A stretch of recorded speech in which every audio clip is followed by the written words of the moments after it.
我该怎么称呼你？现在？我其实想的更多的是为了自己的前途，因为在声乐方面，我觉得我应该是，现在是排得上3代第一吧。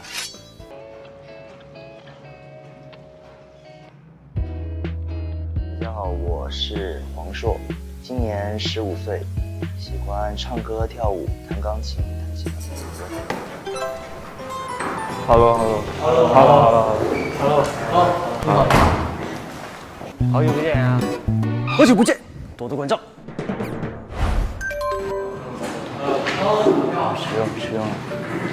实用好，我叫黄硕，今年15岁，然后希望以后多向师兄学习。来，起床了！自己家是不是？这是怎么画的呀？寿星给一点参考方式。不过我决定给他弄一个现代版的高档夜壶。要不我们不买，你自己买水。那个有你两个，你那个哪个倒啊？啊！老大，祝你生日快乐！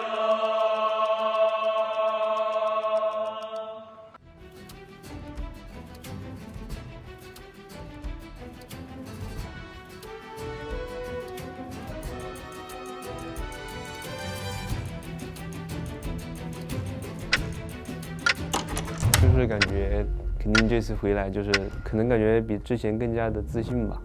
我反正不敢说这话。而且我没想过他会给这种回答。就反正这个问题要是问我，我可能不敢说自己是第一吧。这说真的，到这个时候了，我以前觉得做人还是要低调，但现在呢，有些人在那天天在那说我是第一，我是第一，遭不住了。我想说的是，就是少叫嚣一点，对，就是闭上嘴巴，干正事。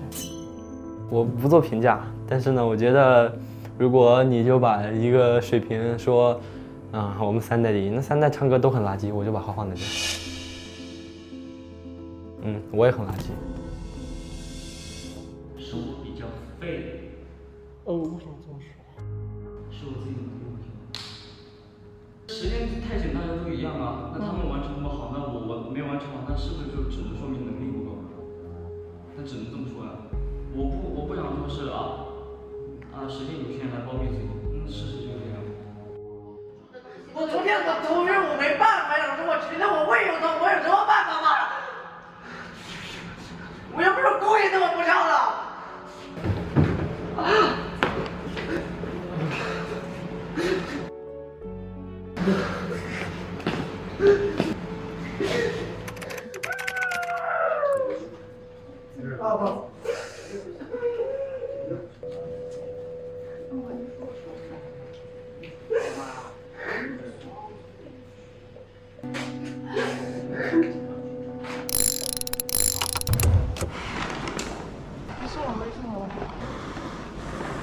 憋着，慢慢吐出来，慢慢吐，对，慢一点，然后继续深吸气，先下去，走，先下去，下去用药的，导跟着他一起走吧。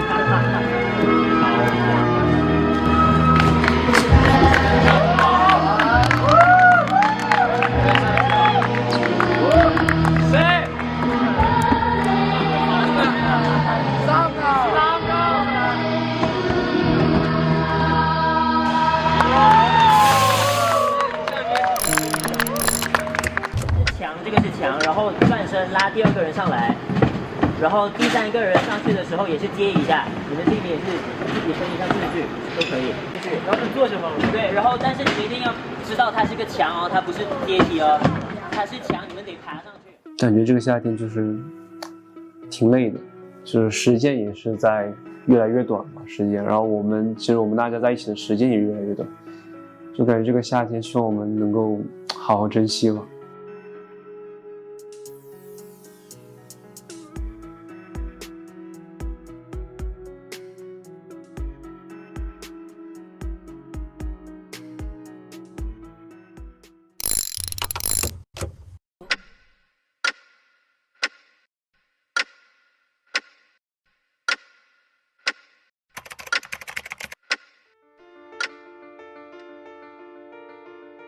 我其实，因为我觉得首先肯定有竞争嘛，然后我觉得这是一件就是挺好的事情，因为就是有竞争，我们就才能变得更加强大。至于放不放，我觉得无所谓，就是我也没太去关注这些，我也不太看这些，所以就我也无所谓吧。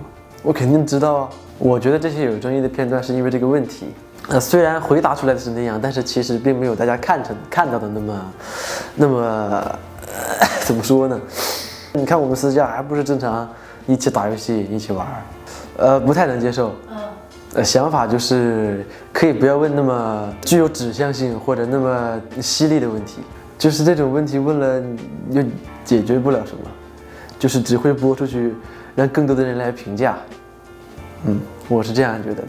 我觉得这是很现实的东西，所以没必要说。对啊，因为是很真实的东西啊，又不是演的，又不是什么的，就是换一种方式了解我，对，让大家更加的了解我，也更加了解这个地方，然后更加了解这边的所有人与人之间的一种关系。对，90%是真实的，我觉得，对，肯定不一样，都经历过了，所以肯定会好一点嘛，心态会变好。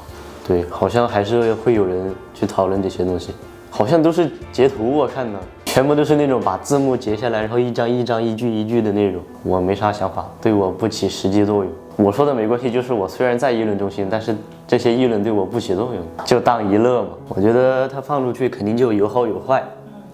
首先呢，就是大家的言论嘛，都比较的真实，就是别人可能会觉得，自己了解到的人是有血性的人，是真实的人，是有人类的所有想法的人，就不会让大家觉得虚伪。对，然后呢，坏处呢，可能就是有些人可能会不太能接受这样的言语，就会觉得这个地方多么多么的残酷，多么多么的戾气重，对吧？但我觉得就真实的人类应该就该是这个样子的。怎么说呢？我总不能去为了迎合一部分人就改变我自己的想法吧。比如说有些人的表达是为了去迎合谁，迎合某些人，迎合他想迎合的人，但是我觉得真正我想表达的内容还是要顺从自己的心，而不是去考虑别人看到的感受，因为我觉得真诚才是最大的必杀技啊。但是如果就有些人说因为你什么什么，就是你做的也没有多好，你还说出这种话，那我觉得那毕竟是这是我所想的，可能我做的确实没多好，但我也没有承认我自己做的多么好，我只是说一个事实。该不该这种事情没有什么该不该，只是站在不同人的不同立场下，可能会有不同的解读，然后解读了之后才会思考这段到底该不该播出。但是话我已经说了，君子一言驷马难追，对吧？但是本身他该说，这就是一个事实嘛，我只是把它说出来了，别人去迎合了，别人不敢说，那我说呀。感觉有点惊讶，但是又感觉事出合理。怎么说呢？比较惊讶他们会说，但是感觉又比较合理。毕竟才回来，你说我走这么久了完事儿突然回来一个人给你俩抢位子，搁谁心里也不好受啊，你说是不是？咱就是说我说出来这个就现在最有热度的，就是我们小三楼最有热度的一个词儿，就3仗1嘛。我说这个词儿纯属只是对自己很有自信，对自己的实力比较认可，我也没说否定你们其他人，也没必要这么跳脚来说这些，好吧？怎么说呢？回来咱们的目的都是一起努力，我也没想过说一定要把谁干掉，我想的是一定要就说超过谁吧，主要是想着超过谁吧，然后再加上如果我有那个幸运我能出道，咱们也是个队友，没必要搞得这么僵我就直接说了，就是私底下有一次可能是有点情绪吧，可能是因为他说那句感觉有点那怎么说呢，也不好说，反正就是绝对实力嘛我也就说了，我就说彩排的时候，当时我就说我去看一下咱们绝对实力，然后可能是我的问题吧，也是我的问题，可能不应该这么说，毕竟这么说别人心里也不好受我后来也反思了，后面也道歉了嘛。但是怎么说呢，其实后面也没什么争端，咱们都相处的比较好，就包括现在。是，感觉更有挑战性，然后更适合我，因为大家都是比较有野心的人嘛，然后就有那种感觉。因为2代师兄7个人嘛，我觉得应该不会重了吧，然后就选了5人。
其实现在感觉再回想起当时这2场演唱会嘛，就反正我印象最深刻就是当时挺累的，就是也很就是庆幸自己可以扛过来。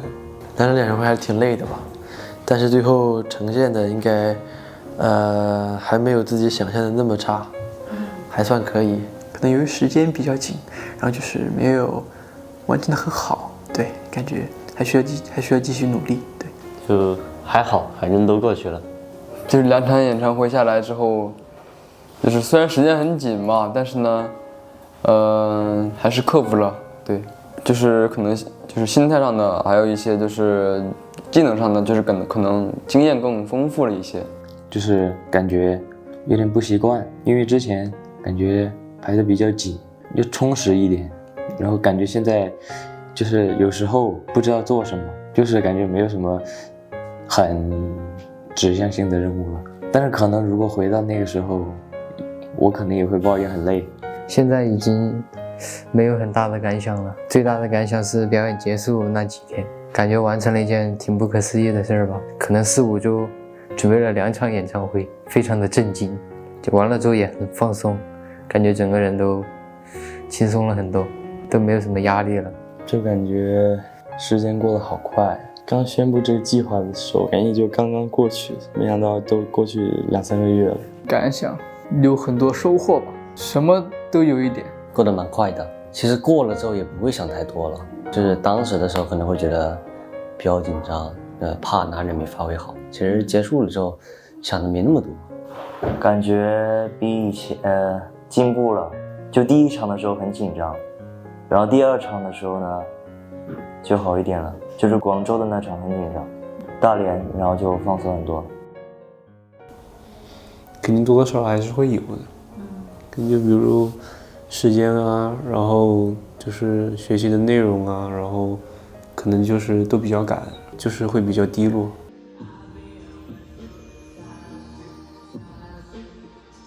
我觉得也是能够就是锻炼自己一个心态的方式吧。就肯定一件事情有好也就是有2面嘛，有好也有坏吧。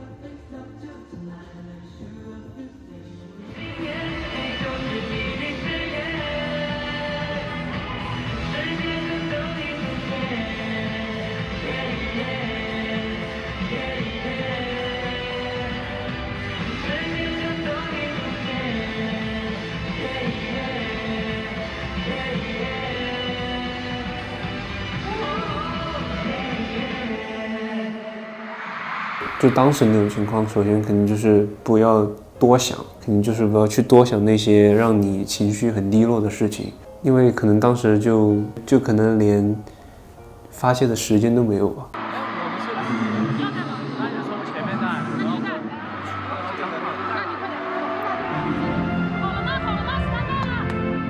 但我觉得平常如果遇到这种情况的话，可能自己会打打游戏啊，然后不是说最近就准备尝试去试一下拳击嘛。最重要的意义就是有观众，就可以其实可以和大家见面，然后和大家互动。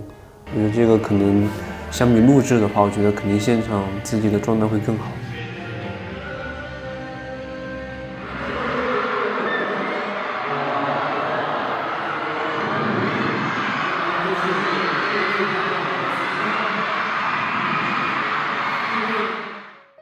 我觉得应该可能都有，肯定积极成长就是肯定我要去完成一个目标啊，然后我要向那个目标去努力，然后可能被迫成长就是有很多不可控的因素吧。可能我现在我的想法就是可能会更关注自己吧。其实感觉未来我觉得应该再勇敢一点，就希望自己能够更自信一点，然后我希望就更自信，更加勇敢，然后更加坚定。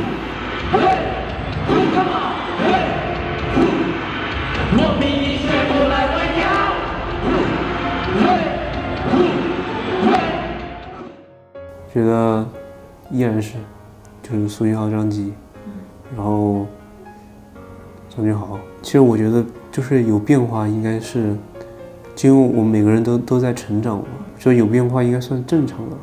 就也不是有很大的变化吧。我觉得就是也不应该就是把每个人都规定得很死，就是比如说你和谁谁谁是好朋友啊，就是 Black and white shoes， 什么shoes， 哦对，重新评价一下，好，觉得可以不？满分。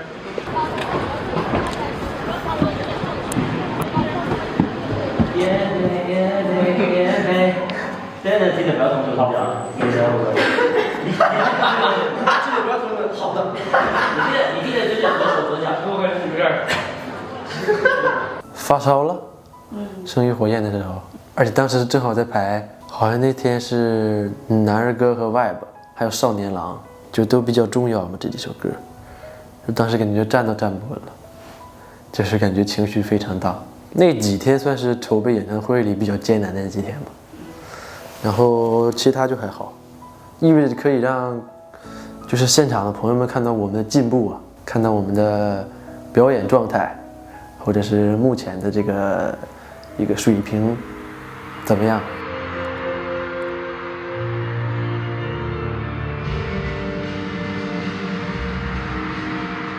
那肯定会有啊，就是能看出来有很多人是愿意来支持我的。就是虽然这段时间过得比较艰辛，对，但是还是要拿出好的状态嘛，毕竟还是有这么多人来愿意看我们。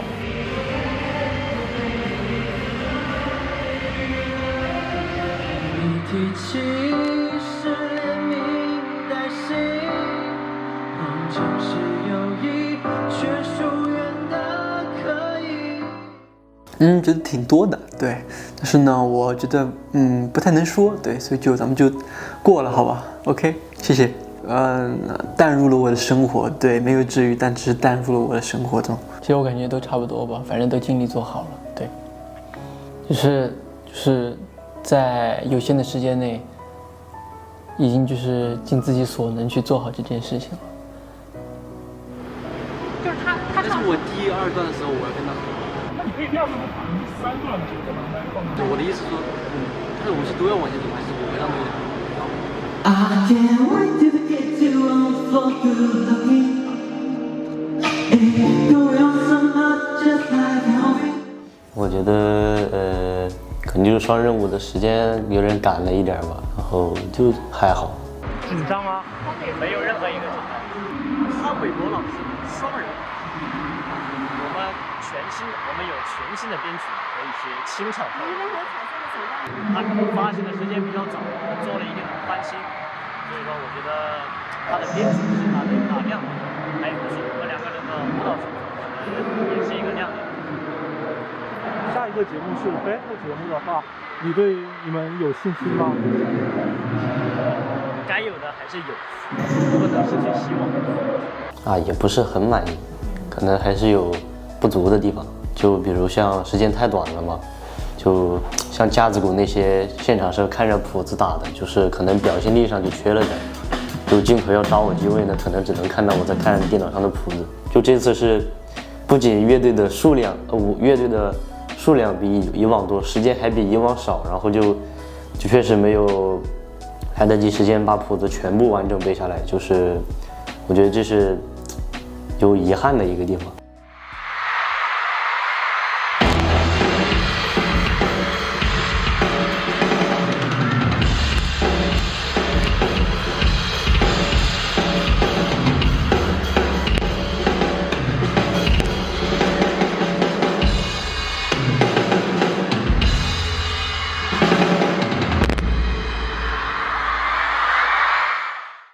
我记得有，就是我们拍就是下雨那次 VCR， 当时在外面，就是自从拍完那个以后，就是后面的几天，我都感觉自己就是心里很不舒服，各种吧，就是比如说舞蹈就只上了1节课，就 Letting Go 在北京只上了1节课，好像就是在北京只排了1节课。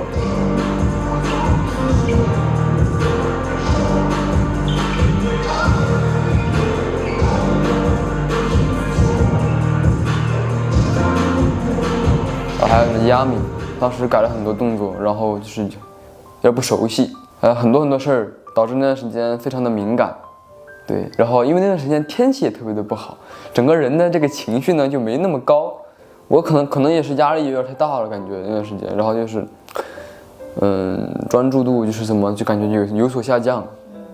我这肯定是的，我觉得就是本身你自己这个准备的东西，就是你自己心里就没有很有底。然后你要注意，就是很多，比如说妆造啊，或者是机位什么的。然后有时候你想要就是赶紧去就是解决问题，因为马上就要那个什么演出了嘛，就是可能那段时间就比较急啊，就是这么一个乱七八糟的一个节奏。大概跳完了之后 ，Letting Go 这个节目，就是我当时就是怎么说呢？我感觉就是能在我就是这5、6年的这么一个舞台演出的这么一个经历当中，我感觉这个 Letting Go 算是我投入情感的前3名舞台，也就是可能排进前3的舞台。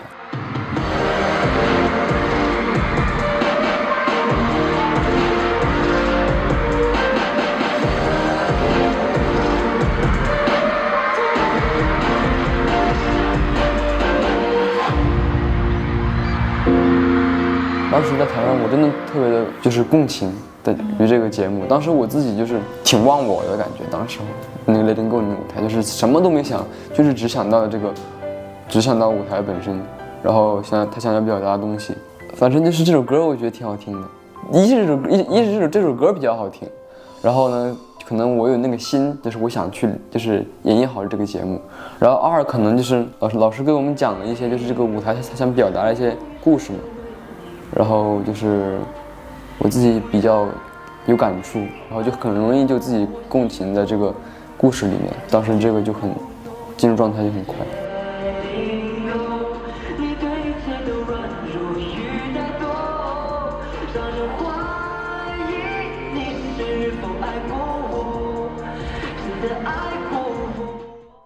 就是可能大家都觉得时间有点短，然后节目有点多，然后可能来不及，就可能在表演的时候都觉得应该发挥不好吧，然后可能那种情况下就比较消极。之后你们才是那个副歌，平白这儿你们还没有唱，还有8个小节，然后这儿开始唱，这是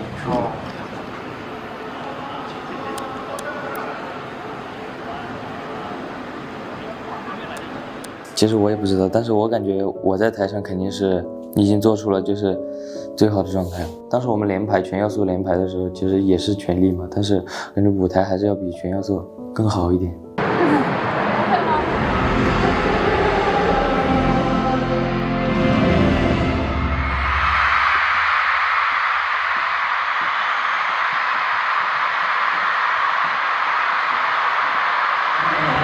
笑看过后，谁也不必死等周岁。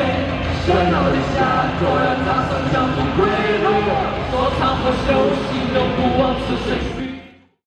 肯定有，但是呢，也不能表现出来，当时只能自己先闷在心里，然后呢晚上找个时间发泄吧。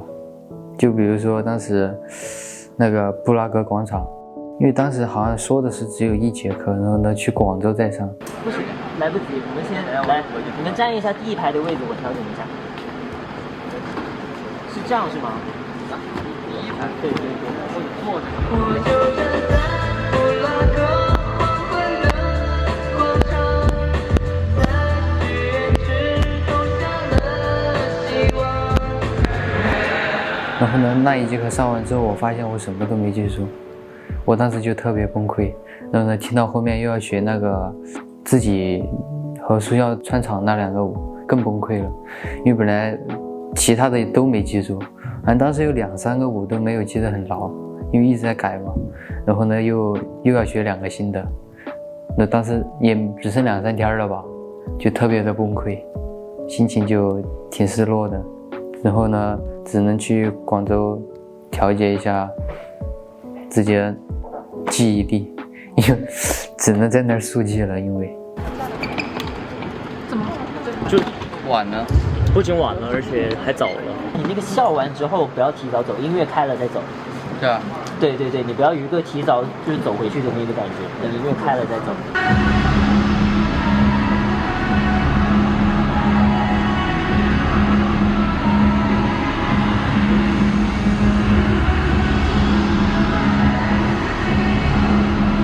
因为他那一段他的那个演绎是发疯，然后就是神经质，然后到后面就是完全变坏的那个感觉，所以就是笑之后他可能就是有点那种就是大破防的那种笑，破防了。对，然后笑完之后，然后抬头看着眼神，那一下你要给到镜头，你不要侧过去，不然完全看不见我。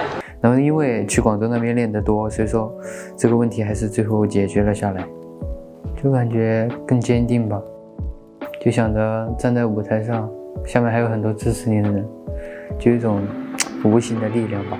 但是呢，感觉我没有特别争气，可能就感觉没有对得起这些粉丝。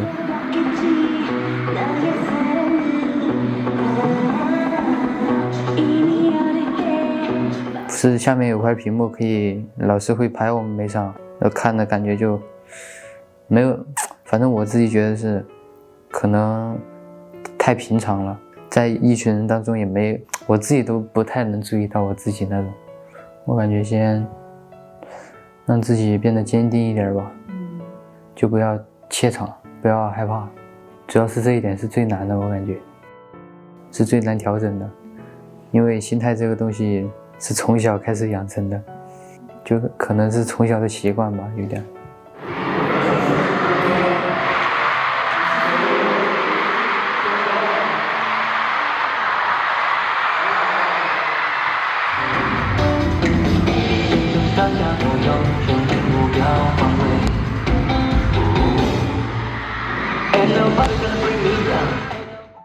应该有好多瞬间吧，就是因为很多原因嘛，可能因为节目的进度不顺利，或者是因为自己的一些就是处理可能没做好，还有就可能是有一些节目就觉得自己的想展现的东西可能没有全都展现出来吧。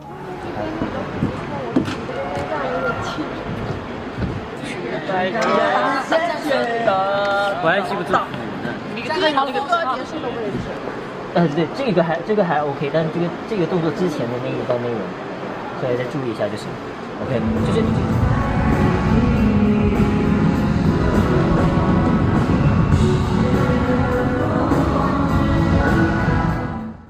化解不一定会化解，因为情绪毕竟是一个不是说你说走它就走的，它是有一个延续性的嘛。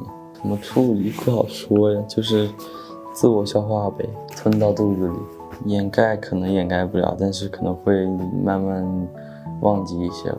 它可能会冲淡，但肯定不会像没有一样。就像你往墙上砸钉子嘛，你砸了可以拔出来，但是那个孔还在。情绪低落嘛，谁都会有，是吧？但是就是具体就是印象比较深的，就是可能手吧，感觉也挺不该的。我平时唱歌，you 啊，像什么我呀，而且这个手不是很好拿麦，就只能这样，you 就只能这样了，me 也只能这样。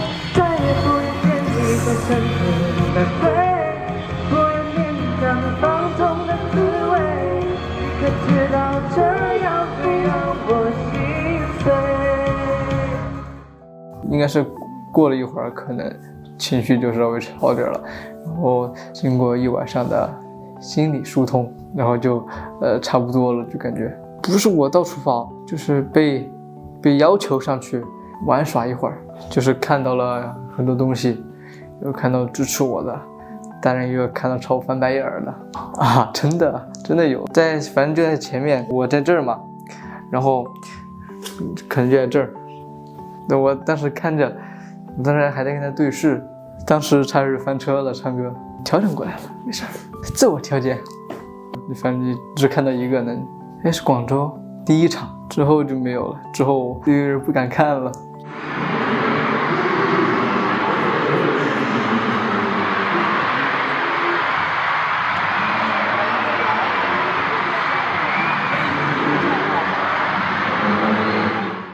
没有这些时间来想这些，都想的是怎么把舞台搞好了，算是积极吧。但是最开始那2天其实还是有点偷闲，反正就后面就很认真的弄，所以最开始那2天可能就是还没有完全接受，就是突然就开始搞舞台了，然后就有点偷闲。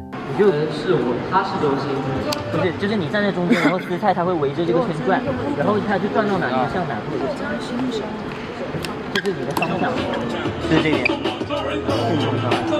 不，你不要动，你不要动，你还是在中间那，就是你还是在中间那，老师转，老师围着你们转，对，然后你就方向转就可以了，你在中间转就行。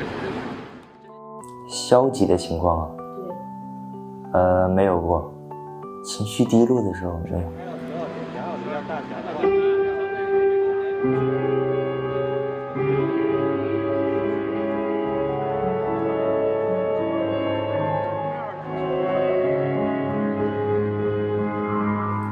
其实还好，我感觉，以前也有登过舞台，但是没有这么大的舞台。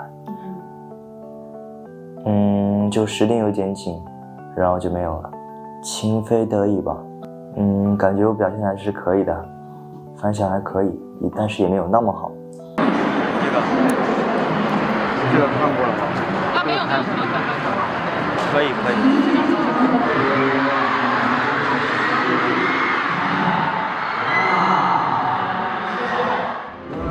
双手抓着你的温柔，真的有点透不过气。你的天真，我想珍惜。看到你说委屈，我会伤心。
可能就是有很多画面，就可能从我们就很久以前，就可能才来公司的时候到现在吧，有可能自己就一步一步走过来，就感觉还是挺不容易的。然后就有很多画面，就之前的画面嘛，在脑海里，感觉印象深刻的还是就是被否定的时候吧，就比如一场考核也知道自己没发挥好这种画面吧，然后可能看到老师的表情啊，然后那个时候其实还是会就可能去看过一些评论吧，就都没看过了。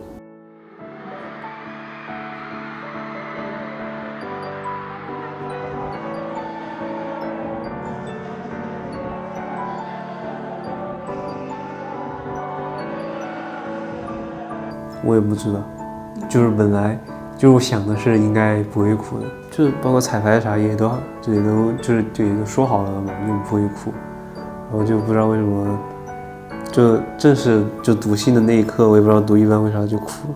我觉得他们能告诉我，他们也很坚定的在选择我，给我更多的力量，然后给我更多的自信。其实我觉得，当你就无论就是可能什么原因啊，或者就是质量怎么样，或者说记没记到动作，其实当你站上台的那一刻，其实已经不重要了。其实，在那一刻就是享受舞台就好了。就是其实有很多人都爱着你，坚持不懈，然后不顾一切。其实就是我还记得，就之前疫情的时候，就当时我们也是可能就被封了很久，然后因为我们就本来是可能就要准备，也是类似于开启可能一个新的阶段，然后就可能就是现在的阶段，然后呢，可能因为疫情的原因，然后就也没有，就是我们只是通过了一些录制的舞台，然后也没有线下的舞台，不能和大家见面。然后其实再到蝴蝶效应，到生于火焰，到让我们不顾一切，其实通过这3场下来，就是真的可以感受到大家，然后粉丝对我们的爱，然后他的那种，他们真的是坚持不懈，然后永远在那。Hello， 1年后的22叉，18岁的22叉，有听见我在给你说话吗？你要一直告诉自己，有很多人都在爱着你。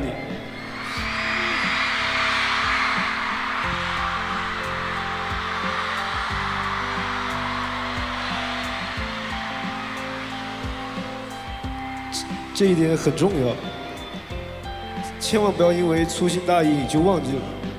人生很长，慢慢走，慢慢看。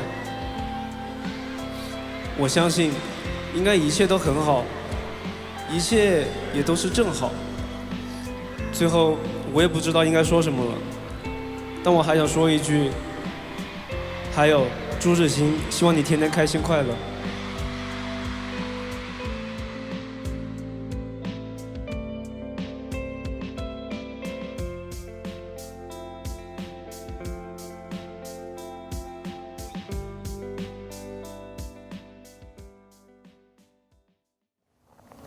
其实写的时候还是挺动情的，对，就是比较专注嘛，因为1年之后也是个非常特别的一个节点嘛。然后现场读的时候，就是可能情绪表达的更激烈一点嘛，因为他说写给1年之后的嘛，然后我就可能大多数是往未来想啊，但是也会想起以前，自己拼搏的过程啊，或者是努力准备舞台啊，就还是会回想到之前一些经历，但是大多数是畅想未来有没有答案嘛。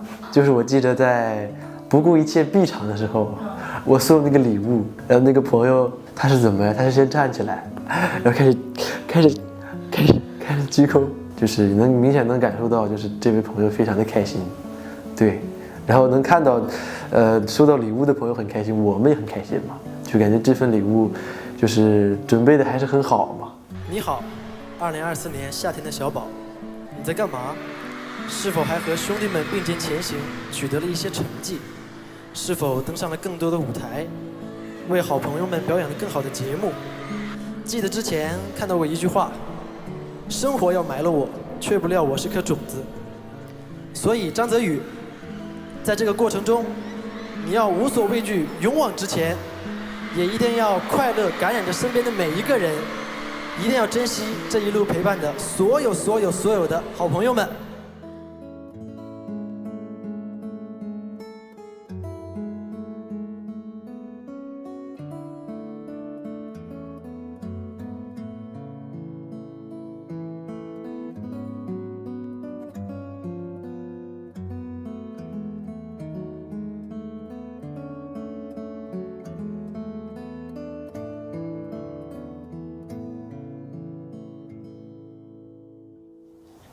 想法，就是最真实的想法。我这个人呢，从不虚假，做人真诚。我希望用真诚的一颗心换来真诚的一颗心，所以我相信我的粉丝们永远是真诚的。我写的那句话，写的那个信里面，绝对没有半句假话。有半句假话，我第二天被那个卡车碾50遍，被那个雷劈100次，喝污水喝50万次。我感觉就跟说心里话一样的嘛，反正就是说给大家听，可能就是当时直接说的话，感觉可能说不太出口，然后呢，可能读的话也稍微好一些，毕竟是写下来的。对，我觉得肯定有一部分嘛，肯定有，因为毕竟那么多人，然后喊着你的名字，肯定会就是肾上腺素肯定会飙升，然后肯定会好很多。我觉得就是我互动的时候，每次都不让我说话，很烦。我听到中间有一个人在那喊了一声，我笑死我，全安静了，就一个人在那喊了一声，我搞忘了，反正就喊我的名字好像。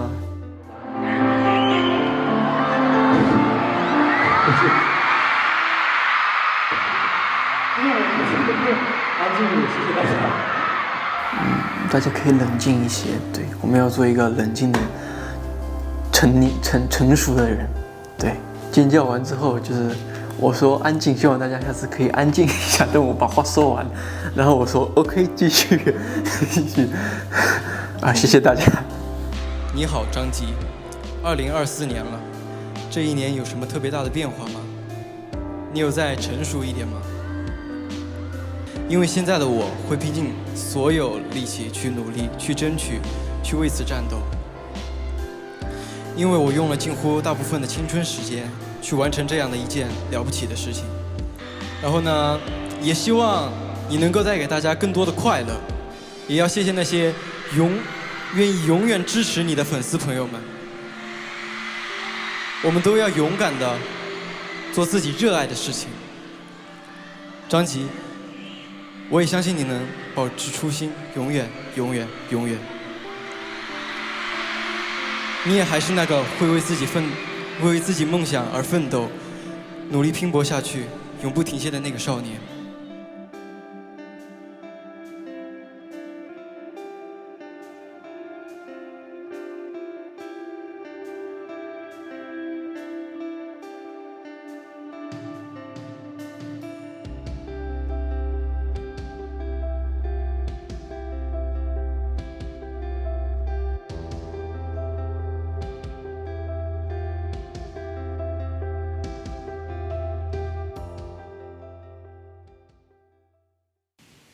写完过后手很酸，我就觉得我写东西就是边写边想，写到哪儿了脑子也就会想到哪儿，所以我的语言可能也比较跳脱。但是你要是说想到什么东西吧，就感觉就无非就是平时思考的那些，可能是对未来的憧憬，就回想了一下过去的自己是怎么样的。这个要怎么分析呢？肯定就是涉世未深，然后又故作深沉的一名小伙子。其实也还好，我不知道为什么，反正人一多我就感觉也不怎么紧张。就是我一般是熟人越多我越紧张，生人越多我越不紧张。就大家虽然说对大家都是来支持我们的人，但我对每一个人的了解就并不深。说如果现场那1万个人，我对每一个人都像我们这里面一样知根知底，那我可能念不出字来。也可以说被触动到过吧，就是还是能反应过来，原来有这么多人一直在支持着自己。答案怎么样？跟自己想的一样吗？有了答案过后的生活是什么样的呢？过得还满意吗？18岁，愿你在火焰一般的年纪，也依旧记得自己为何而燃烧。希望你也能品尝到安迪那一晚向着自由的方向爬行500码后，在雨里拥抱自由的感觉。在最后的最后，谢谢大家的一直以来的支持和陪伴。70亿，少你们也不行。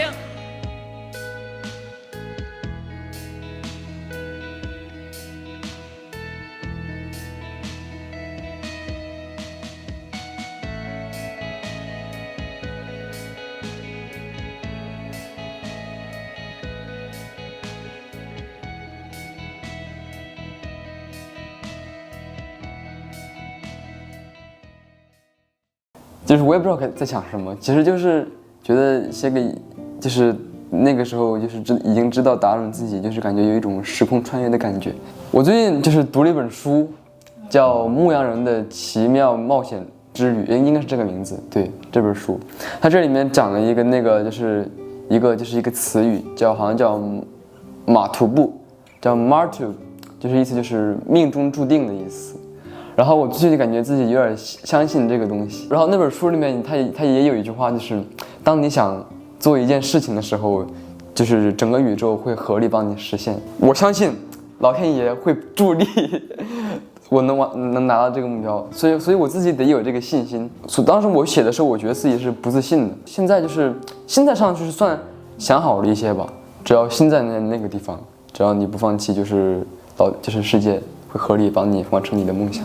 你的回忆过呀？我当然回忆过，当时不是还写了吗？我当时写的就是2020年的2022年的孙翔让你退下来了几步，我说没关系，你就当休息了嘛，这不就是过往吗？那必定是2020年呢。哦，反正我觉得2020年应该是我心态变化的这么一个，就是算是一个转折的一年吧。对，所以我觉得这一年确实对我来说就是就是怎么说呢，记忆犹新的。我确实觉得就是怎么说呢，就是六年了嘛，然后就是有那些粉丝，就是从一开始就开始陪伴我，一直到今天为止都没有放弃的，我真的觉得挺感动的。哪怕有时候我自己都有点怀疑自己，我自己都放弃自己的时候，就是他们还是在坚持，就是一直支持我，我真的觉得就是很不可思议。当时不是说就是他们已经成为了我就是生命中的一部分了嘛，就是其实我真的就觉得就是这样，就是没有就是我们之间就是这么一个就是互相的这么一个帮助，就是然后他们给我的一些支持，然后以及他们就是可能一些鼓励，或者一些你对我的鼓励，或者对我做了一些事情嘛，我觉得就是特别的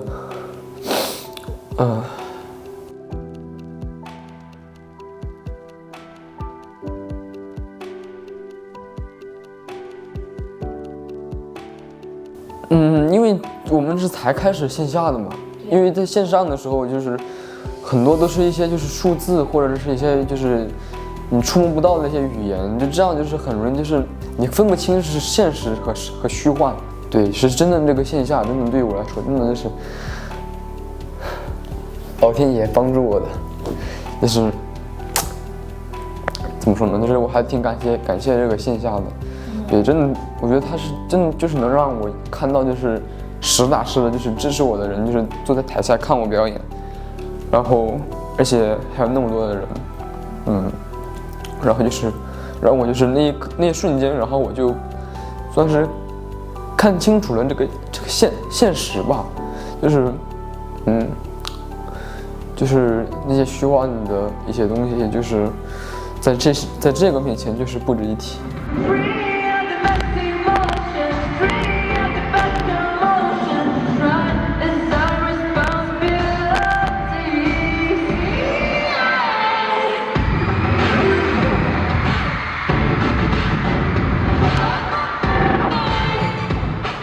人和人彼此之间的这么一个爱，或者就是你对一件事情的这么一个爱，你在爱一个东西的时候，你真的是会离它越来越近。当你不爱它，或者甚至是讨厌它，就是你分不清它的时候，你就会离它越来越远。对，我确实觉得就是这么一个东西，所以就是爱挺重要的。每次舞台的一开始的开场节目嘛，然后我们要不就是从后面走出来，要么就是从那个地下升上来，就是舞台因为一响起那一刻，然后和耳朵上、听觉上带来的冲击，还有你视觉上带来的冲击，就是在那一刻，你就能完全的200%的感受到那个所带来的东西。你还好吗，苏信浩？我是2023年8月9号的小苏，现在心情怎么样呢？各方面都有进步吗？对了，请你有机会一定要好好看看，好好记住，用心记住那些从没有放弃支持你的人，他们也是你生命里的一部分。最后到这里也说的差不多了，希望你和兄弟们都能顺顺利利的度过这重要的一年。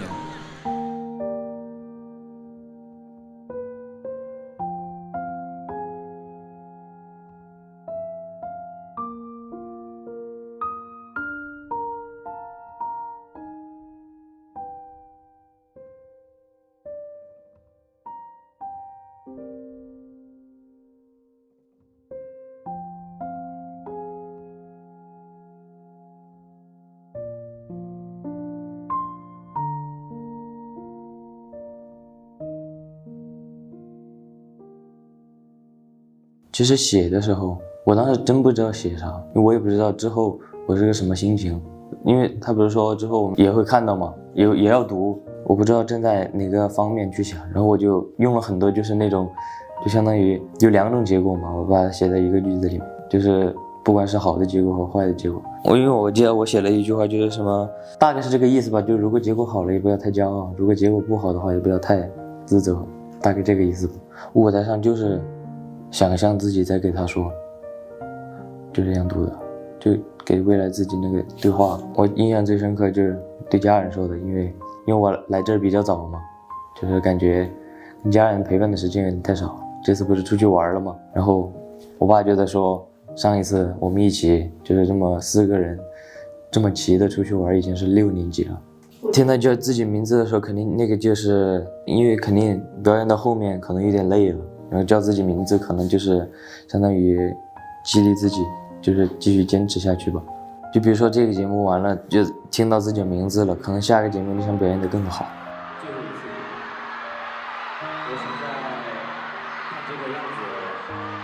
你好，张俊豪，我是1年前的你。想必你现在心情应该是五味杂陈。虽然我现在还不能理解你，不能感受你，但也请你放平心态。后面的路还长，你才17岁，驾照都还没考，后面的路程开都开不完。祝你一帆风顺，张俊豪，把剩下的路好好的走下去。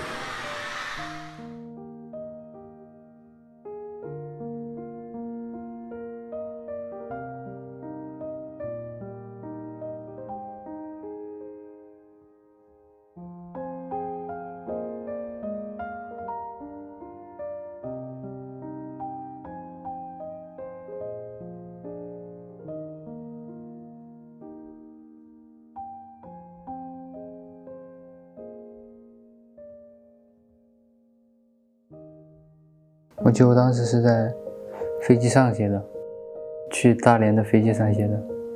当时我是其实想的也挺久的，因为我脑子里面没有很清晰的思路去写这个东西。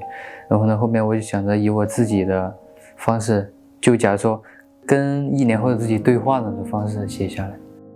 然后呢，写到后面还是有点难受，突然感觉就想了很多。因为我当时具体想了什么我也不知道，我在飞机上我都感觉我要破防了。然后呢，当时我正好头发很长，这么甩2下把眼睛挡了，因为我旁边粉丝有点多，也一直在走，而且我当时很害怕他们看到了，我就这么写的。其实还好，但是呢，读到后面的时候我停了一下，其实那个时间是我快要破防了。我深吸了一口气，我就感觉当着这么多人念出来，有点委屈的感觉，不知道为什么。当时脑子会飞速旋转，就想特别多的东西，就不好的回忆就涌上来了。哪一年都行吧，2006年，从头开始。如果有现在的意识那更好，那我再选一次，我就不回那个学校了。因为其实我觉得普通人通过自己的努力也能得到很多东西，然后呢也更自由吧。因为我当时小不懂，然后呢来到这儿也可能感觉心态也受到了一些影响吧，经历的事儿也挺让我终身难忘的吧。反正是对我不好的事儿吧，太久没有当过一个平凡的学生了，所以说觉得想体验一下，体验那种在大街上无忧无虑出去玩，想去哪儿去哪儿的感觉。我记得当时 Complete Me 的时候，不是我就正对着粉丝嘛，但是因为没有镜头，我就没有地方看，我就一直在看前方的粉丝，然后看着看着感觉有所触动，情绪就上来了。但是呢，我又不能放声大哭，因为我还要唱歌，听感就没有那么好了，不然就有点憋不住，但是硬憋的感觉有点。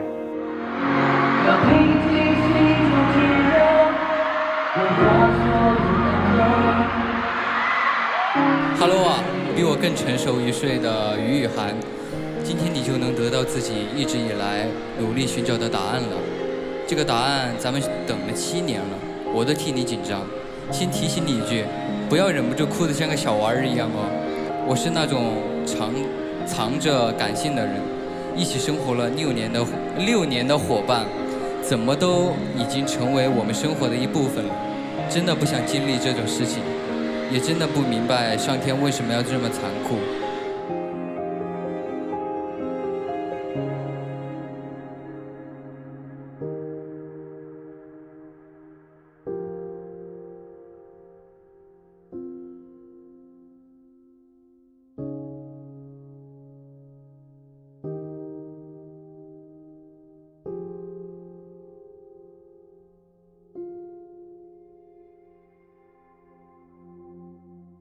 舞台前几天，自己的心理压力还是蛮大的，用我的情绪影响我写出来的东西。我觉得如果写一篇正常的文章的话，我觉得可能会有很多负面的能量带到文章里面。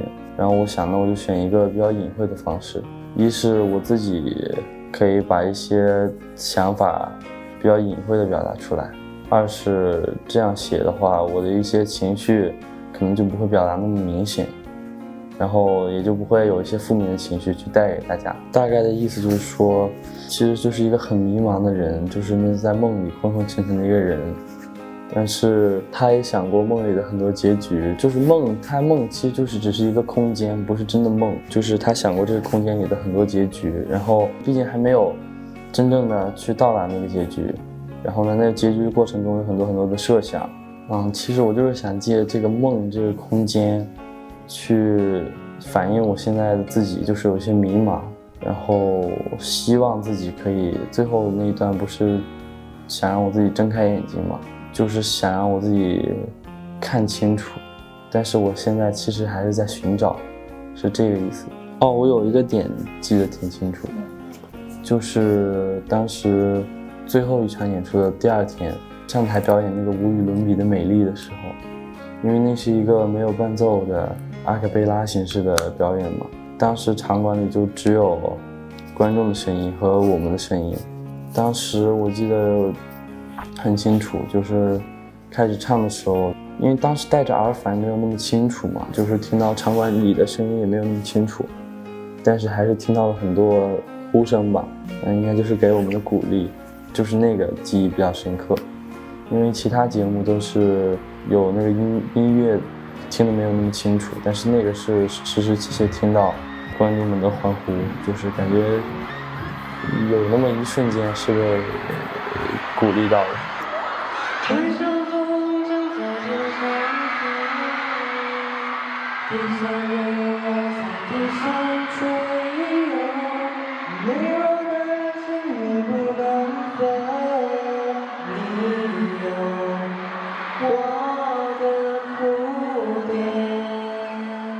就当是一个梦吧，在梦里，或有欢声笑语，或有举步维艰，亦或者车水马龙，还是穷穷竭力。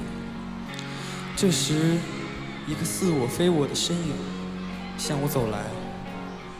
他说，想要的只是一个答案，为何不睁开眼去追一追呢？睁开眼。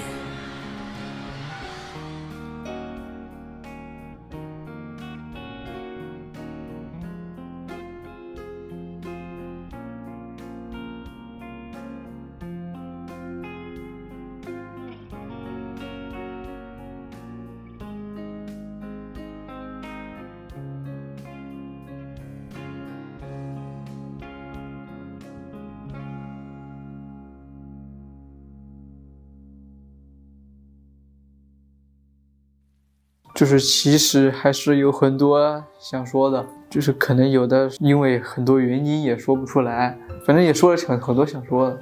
印象最深刻的一年就是18、19吧，就是因为那个时候感觉都比较单纯，挺懵的，什么都不知道，想的也挺少的。我以前听那个小学的时候听那个什么小小少年很少烦恼每一天都什么什么的，我还让他们说长大了就有很多烦恼，但是我当时还觉得不怎么那个，那现在感觉确实应该是成长更多吧，我感觉负面影响其实每个人都有，但是就是看你怎么去看它。感觉就是反正这也是让我长大的地方吧。9年了，10年了，现在感觉比前段时间好多了。前段时间可能就在武汉，就感觉还有直接到学校来骂我的，就挺离谱的。我还在外面等车呢，就过来一个对我骂了一句就走了，骂的就是 S 开头的嘛。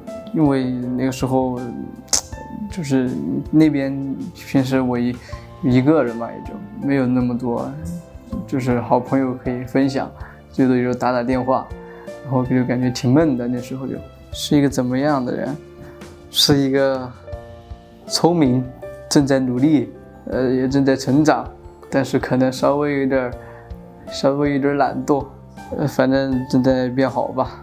我喜欢现在的自己嘛，我不是很想去否认自己，感觉还不错。当然，所以我略过了好大一节没有读呢，就感觉念出来有点站不住了，有吧，就是还是能听到我坤的声音的，就是感谢吧。其实有时候非常怀念18年的自己。18年，我过得很开心，然后可能会比现在自信很多。但是在去年，我深深地喜欢上了我自己的偶像。在心里想追向偶像的同时，我觉得我不能让喜欢我的粉丝朋友们失望，不能让兄弟们失望。我也在慢慢努力上进，我们一起努力，加油，加油，加油！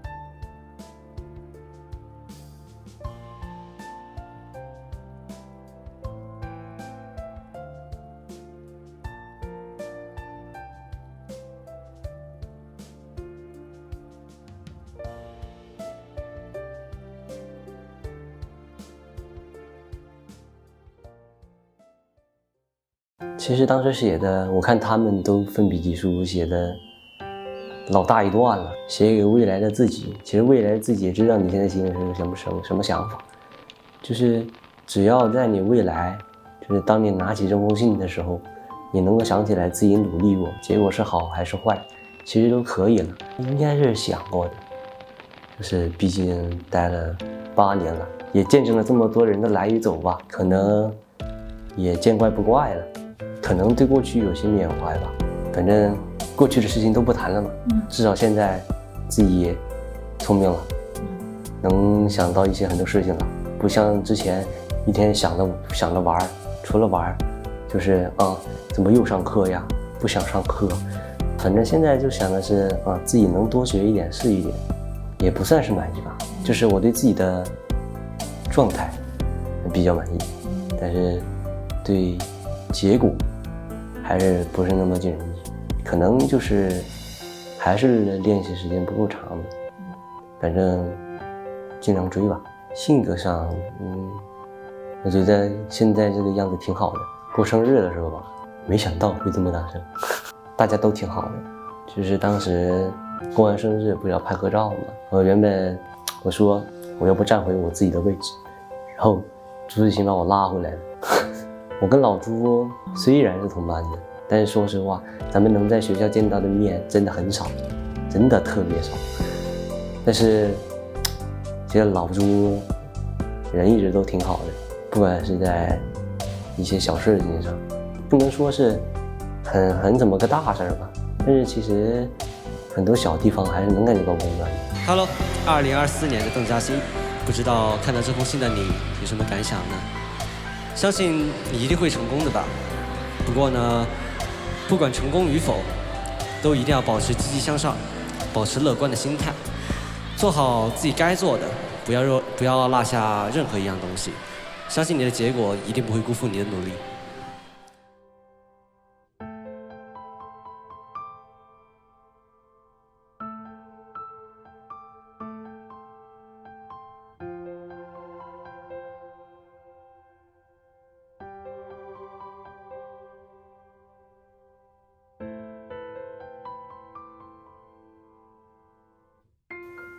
我写的是，就是说一些不要让自己放弃什么的，然后就激励自己。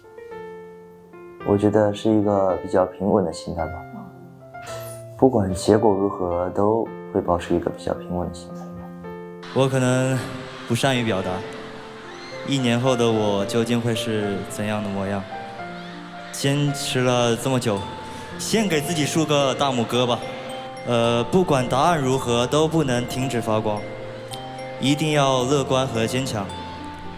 人生不代表就此停下，要继续努力的去追求自己喜欢的东西。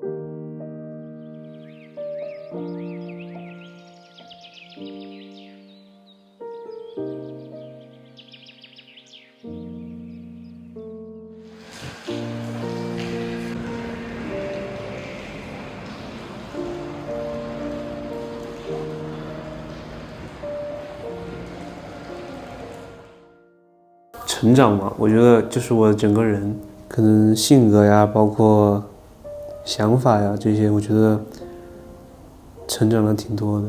可能曾经不是，但我觉得现在是。可能曾经都比较害怕，或者说就是不够相信自己。现在我觉得好了太多了，但我觉得还可以再相信自己一点。我觉得相信。因为我相信他们相信我。有吧，感觉脑容量变大了，消化的内容变多了，就是肯定一场比一场会要求更高嘛，然后节目的内容肯定更忙嘛，或者是更复杂嘛，然后感觉自己就是还是会记住的东西能变多嘛。我一直都很信任自己，但不是盲目自信自己。我其实是相信我自己，努力做了一件事情，应该就会取得一个比较好的结果。但是如果不努力的话，那肯定没有嘛。如果是一直支持我的粉丝朋友们，我相信他们应该会信任我的，就是要彼此信任嘛。如果他们不信任我，也不会来看我的嘛。就所有方面都会有，但是我感觉说不出来太什么，就是没有很具体的东西可以描述出来，感觉可能有一些部分会，有一些部分不会。感觉就是还是在人际交往这一块，感觉有一些比较怀疑我是不是不应该那么真诚，对，所被伤及的那些心，是不是应该被愈合起来？伤心的部分就是自己有时候还是要足够的自信一些，对，就比如说被一些言论就是所被困惑住自己，让自己就是质疑自己，因为谁也不能质疑你自己，他自己只能是自己每个人不可能是十全十美的，我肯定有我的缺点，但我肯定有我好处。我不是为其他人活着，我是为自己活着的。那不然谁信任我？谁信任我？人每一秒，我认为都在成长。就是当你经历的越多，你就会发现你看得越开。就反正我应该是这样的。为什么不信任自己呢？这不是个很 easy 的问题。怀疑自己呢，就是在给自己设限，在给自己找后路。怀疑自己就会让你失去很多拼搏的机会和拼搏的勇气。我觉得人生需要勇气，哪怕知道是错的，有时候也得去拼一拼。信任我的人一直信任我，不信任我的人呢，也就不信任我。就很简单的一个问题，就他的答案只是是或不是。成长的不多，但是呢，孩子在就是成长的过程当中。我是觉得最近的自己呢，就是可能就是专注度没有那么高，会有一些就是心理的一些波动吧。虽然我感觉像你听我说，感觉我很通透，但是呢，对于我自己来说，我其实就是还是有蛮多的，就是一些杂念就是不停的影响我。对，然后呢，我就是一直在想怎么去解决这些问题，也不是完全吧，我觉得至少比之前要好一些。我当然信任呢，对啊，我觉得就是还是因为爱。都还好，感觉一直也不是很信任吧，但是至少没有不信任吧。那这个我说了，我也不知道，就希望能信任我吧。我感觉每一场结束都是一种成长吧，收集一点经验，因为毕竟我们总共也只有3次线下，小时候的那不算吧，小时候都挺懵懂的。我感觉这3次每一次带来的提升还是对我有所帮助的吧。我感觉还是更信任自己了吧，因为毕竟都是快17岁了，再不相信自己，那成年就完了。信任吧，他们支持我，就会让我有动力。我有动力之后，给他们呈现出来的样子，应该会让他们也对我有信心吧。有成长，应该是有成长吧。我觉得首先就是心态上的成长吧，因为心态其实才是首位的。心态上感觉就是可能比说远一点吧，可能要比蝴蝶效应之前的自己更加的能掌控自己的感觉了吧，然后对自己的控制也会多一些，所以就是这种心态的控制。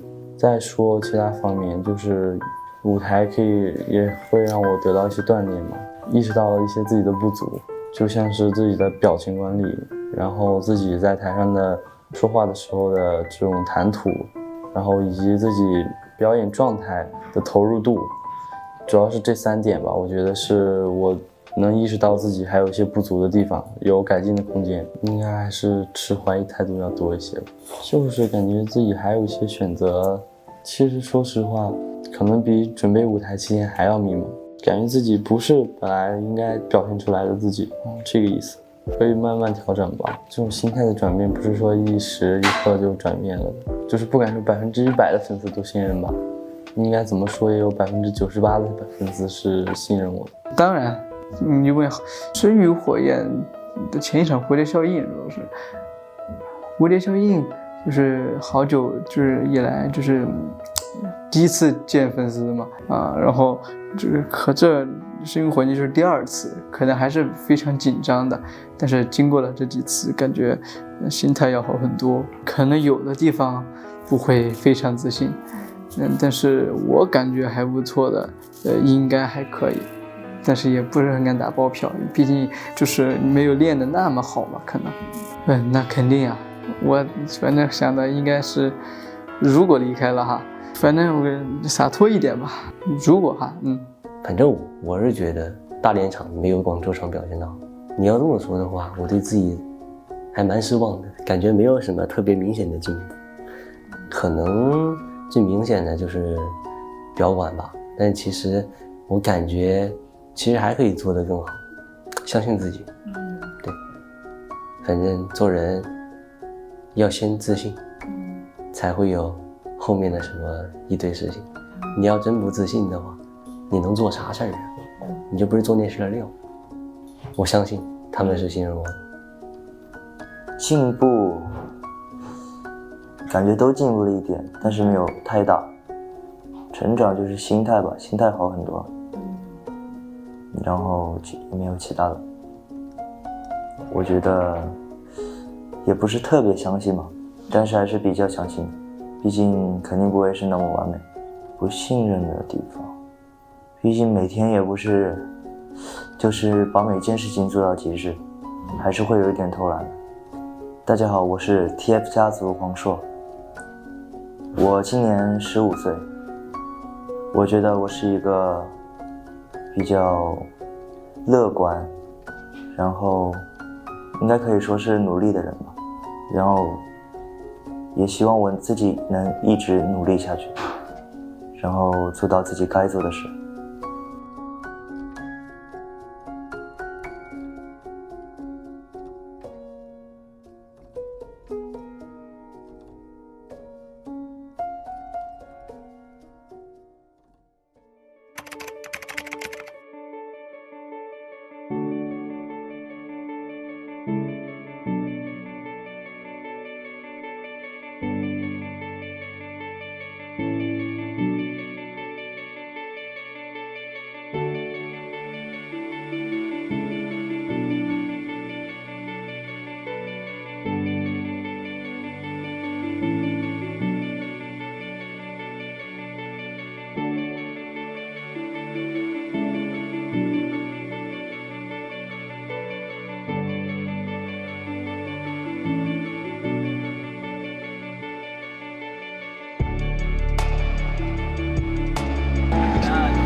发现了，看他进去转了，对，就是你要自然的给到他，就是他想就是情绪要给到他。剩下。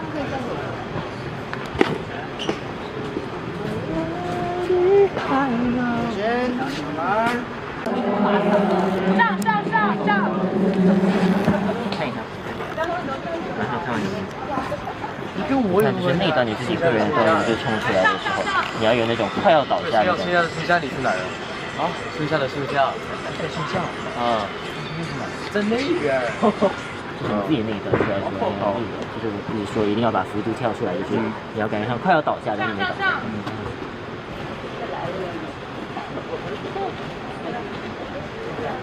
剩下的秋天，剩下的暗恋，我们说过要永远在对方身边。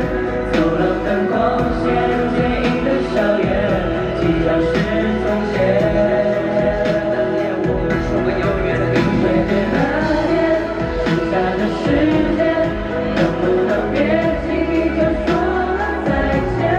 快慢按下手牵着手，暂停童年。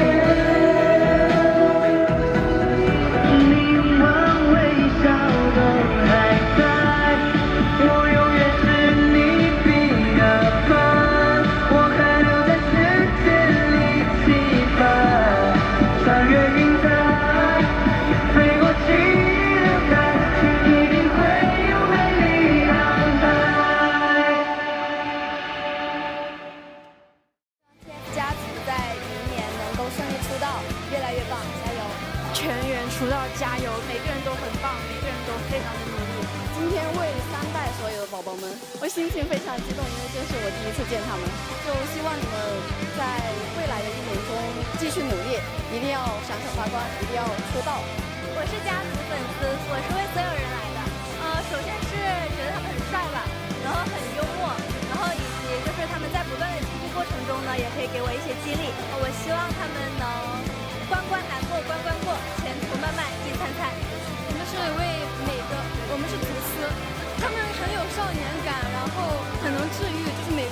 心的时候，看他们的物料就会很开心。今天心情如何呢？很激动，很期待他们的舞台，希望他们能平平安安，不要受伤了，然后演出顺利，然后最后要一起知道。我希望3代的小孩都可以开开心心，身体健康，希望他们能够好好训练，然后最好不要受伤，都好好长大。所有小朋友，我都希望他们可以好好的，每天都很快乐，然后他们的努力，最后的结果并不会辜负他们的这么多年的努力，所以我希望就是他们一定要加油出道。首先要感谢时代峰峻把这些小朋友们然后带到我们大众面前，这些小朋友也如我们所愿，在开心快乐的成长，同时在他们的实力呢，就是也都还有发挥的空间。然后祝朱之心然后发挥的越来越好，然后实力也越来越上涨。祝时代峰峻发展也越来越好，一路长虹，更上一层楼。目前的话，3代3场所有的演唱会我都有去看了，看完之后所有的感想就是还有1年的时间。好好学习，天天向上。我是来自黑龙江的一名团粉，想让大家把握好最后这1年的机会，好好提升自己吧，不给自己留下一些遗憾就可以了。每个人都是最好的。希望3米们都可以完成自己的梦想，然后不要给自己的青春留下遗憾。我希望大家都能就是不要在这个夏天留有遗憾吧，因为就是这次的主题也是暴雨后的一个不顾一切嘛，我们就希望都能在彼此的青春都能留下很浓墨重彩的一笔吧，就是在自己的青春不顾一切的去做自己梦想中的事情，希望大家都能追梦成功。想对3代所有人说，希望你们健健康康，身体是最重要的，然后好好训练，提升自己。你们未来一定都是幸运美好的。因为我是团粉嘛，所以我祝3代所有宝宝们都顺利出道，加油，你们是最棒的。我就想说，很珍惜每一次和大家见面的机会，然后呢，希望下一次演唱会还能一起见面，然后呢，希望孩子们都继续的努力，然后下一次演唱会一定要见面。就想跟13个小朋友们说，希望他们能够继续努力，然后也希望他们能够好好享受这最后1年的时光，希望他们每一个人都能有一个好的结果，就是我们明年出道战见吧。朱志鑫顺利出道，平平安安，天天开心，相信自己，你是最棒的，我们永远支持你，加油！朱志鑫天天开心，相信自己，你是最棒的，我们永远支持你，祝你演出顺利。朱志鑫身体健康，然后演出顺利。其实因为我就是5场都抢到票了，也5场都去了，然后每场就是感觉看着朱志鑫一步一步的成长，然后就是非常感慨吧，因为喜欢他很久，然后从今年可以开始接触线下，就感觉还是不一样的体验。在此，我真的很希望朱志鑫能够天天开心，然后实现他的愿望。觉得他的愿望就是我们的愿望。然后最后我想说，很多人都在爱着他，也希望他一定要天天开心。我是朱志鑫的粉丝，他真的非常的优秀，希望他在这次的表演也可以顺利。希望大家都演出顺利，希望朱志鑫天天开心。因为我是广州也去了，然后重庆也去了，这场大连我也来了，希望朱志鑫天天开心。就是想说朱志鑫要就勇敢唱歌，我觉得你唱歌真的非常的好听，就是要自信。想对朱志鑫说，学业顺心，身体健康，我们会一直陪着你的。我想说，这是今年的最后一个夏天，但不是最后的一个夏天，所以我还可以想对朱志鑫同学说一些话，就是我想说，朱志鑫，好好吃饭，好好睡觉，还有你的眼泪是世界上最值钱的东西了，所以遇到困难的时候，想想你的一切，想想你的所有，我们永远都会在你的身边支持你。很开心来到大连，大连真的是一个很凉爽的城市。然后我来到这里是为了朱志鑫加油的，希望朱志鑫演出顺利，很多人都为你而来，然后大家会一直陪着你，你的进步我们都有看见。希望你能够顺利出道。我希望朱志鑫能身体健康，一直开心。然后你不要过分敏感，因为你未来的一切决定，我们都会支持你的。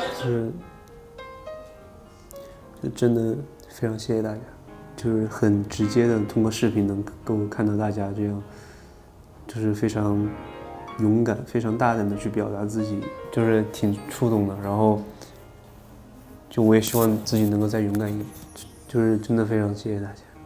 好，来收一下麦。感觉今天状态不是很好啊，很平静。主要我其实就是我不是很想在镜头面前哭，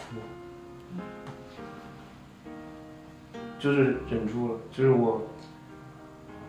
我脑子已经空白了，然后就是说实话真的很感动，不想在镜头面前哭。行吧，那你先去上课吧。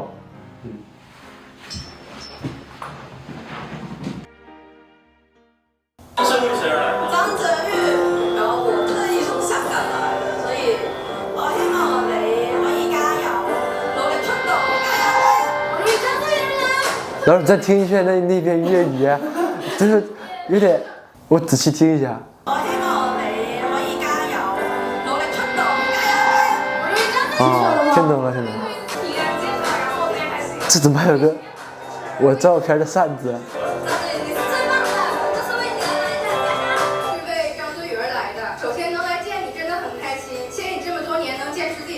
谢谢你这么努力的走到我面前，让我认识你，也谢谢你给我的陪伴和快乐。张泽宇，不要怕，不要愧疚，那些都不是你的错。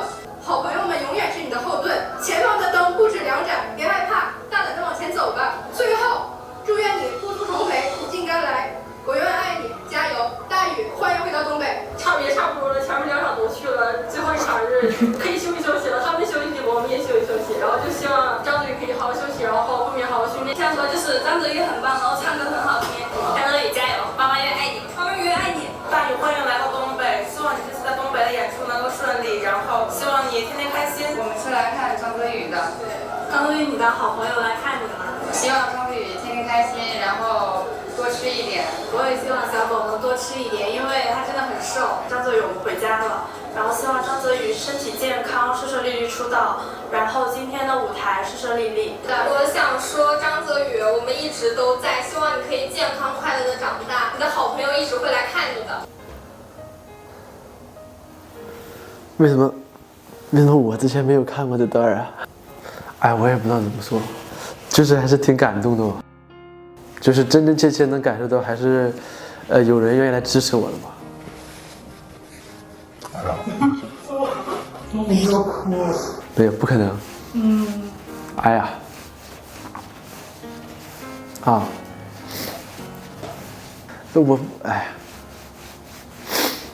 我不敢在镜头面前哭。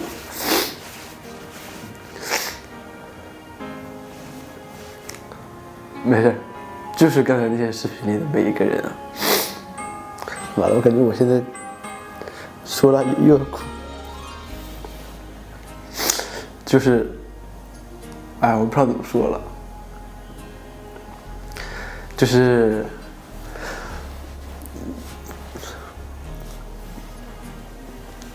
不管是什么时候认识我的粉丝朋友们，就是首先还是非常感谢大家的支持。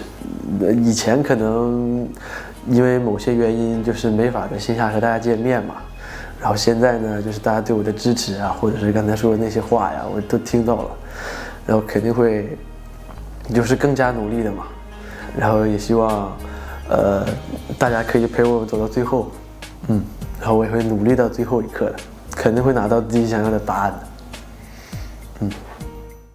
我想说，张吉要自信一点，你不要觉得自己太胖，所以不用减肥。我觉得你已经够瘦了，好好对自己，早点睡觉。我觉得呢，这样子走过来还是不容易，因为上一场就是没有抢到票，然后今天终于可以见到他了，就是还挺感慨的。我想对张吉说，就是我是上海的嘛，然后呢，上一场是在广州，我需要就是到南方去，这场呢又要到北方来。张吉我是从21年上旬我开始喜欢他，然后呢喜欢了也有2年多，然后这2年张吉呢声乐和跳舞进步都非常的大，也一直是在生活中可以给我带来开心的人。所以我想说，我们可以一直一起走下去。希望他不要焦虑，然后这是个啥？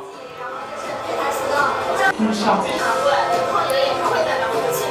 张吉一定不要再焦虑了，你是最棒的小宝宝。我的斗鸡公主，你是最棒的。就是上一次看到你发的微博，你说你们会陪我一起走下去的吧？听说马上波波要去北京了，然后希望他们2个好好相处，不要打架。今天是我打架，不知道怎么去说，对，就是言语不能表达的一些东西，感觉挺好的，就是感觉很感动，然后真的就是有很多人在支持我吧，就真心的支持我，对，反正就很感谢他们嘛，就是也一直支持我，对，平时呢就是我这次回去嘛，也会有些私生呢也会通过一些非法的途径来获得我的飞机票的信息，就是感觉挺恶心的。对，可能有一些人会问我，就是之前为什么会对他们态度那么恶劣？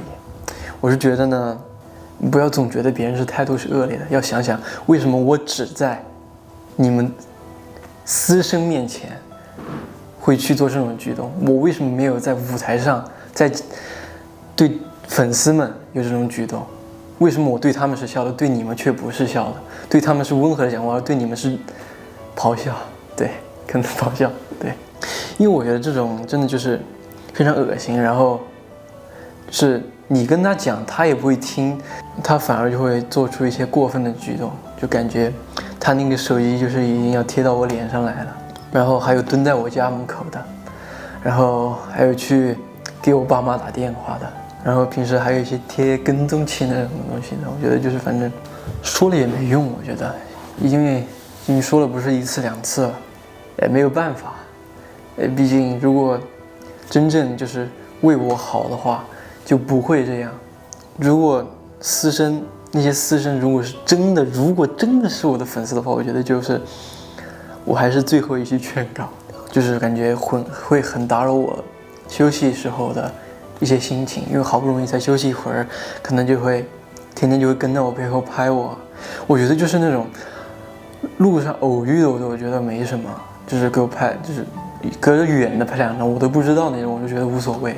相比而知呢，就是在舞台上的时候呢，不能把大家每一个人都记得很清楚，对，我不能知道他们叫什么名字，也不能知道他们具体长什么样子，可能就是不能足够的了解他们。但是我只知道，就是在每次演唱会是我真正的粉丝，是真正为我、真正喜欢我，就是真正一起努力的粉丝。对，我觉得是这样子。从新疆过来的，就是希望走航能够平平安安、健健康康，然后越来越强。71少你一个人不行，然后我们会一直听你唱歌，你唱歌真的很好听，真的很好听，不要不自信。我想对左航说一些话。巴蜀中学，你真的很棒，71人少你真的不行。就是呢，也看到了我穿的这个衣服，我希望我以后在这种舞台遇到你的时候，是我真正拿着录取通知书去见你的那一天。左航，简单的小朋友没有扔，你真的给我了一个很大的惊喜。我们航司会一直陪伴着你，直到永远。我是郑州的，我也去了广州的那一场。我们每一次呢都是不顾距离的远近，都为与你们相遇，真的。然后我是左航的粉丝，我想对左航说，左航，我们永远会陪你从天黑唱到天亮。所以71人少你是真的不行，我们真的都是你最坚强的后盾，真的要加油，不要不自信。我们是左航的粉丝，左航我们永远支持你。左航71没你不行，一定要平平安安的，一定要出道。为左航而来，他非常的幽默，然后也非常的优秀，很喜欢听他的 rap。希望左航可以平安出道，顺顺利利，然后注意好身体。因为左航而来的，然后呢，就是我是在喜欢他的第3年的第2天，正好抢到了这次演唱会的门票。第一次呢是在我生日那天抢到的，所以每一次我都觉着像是上天注定一样。我希望他能平平安安的，就是希望他能照顾好自己，一切要以自己的身体为重。我们会一直陪伴着他。宝宝，希望你能够知道，真的有很多人一直在支持你，喜欢了你很久。无论你做的好与不好，我们都会非常非常坚定的支持你。祝左航天天开心，平平安安。感谢你把这么多的幽默的瞬间带给我们。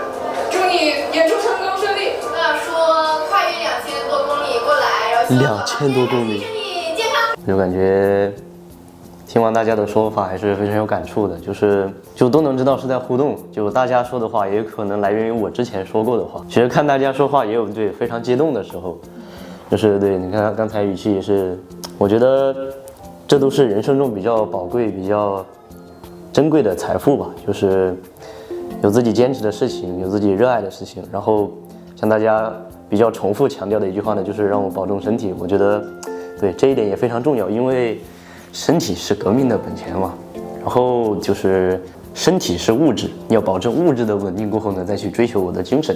总之我还是会多照顾一下自己身体的，然后再结合大家说的话，就我也发表一点，再说点什么嘛，就是其实听着很亲切，对吧？就是像把我当朋友一样，或者说他们也有在给一些教导上的语言。我觉得大家都像是互相的知己，然后就是以后的路也要一起走下去。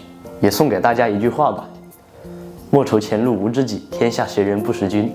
就可以回应了那句70亿人到底有谁行不行？70亿人少谁都不行。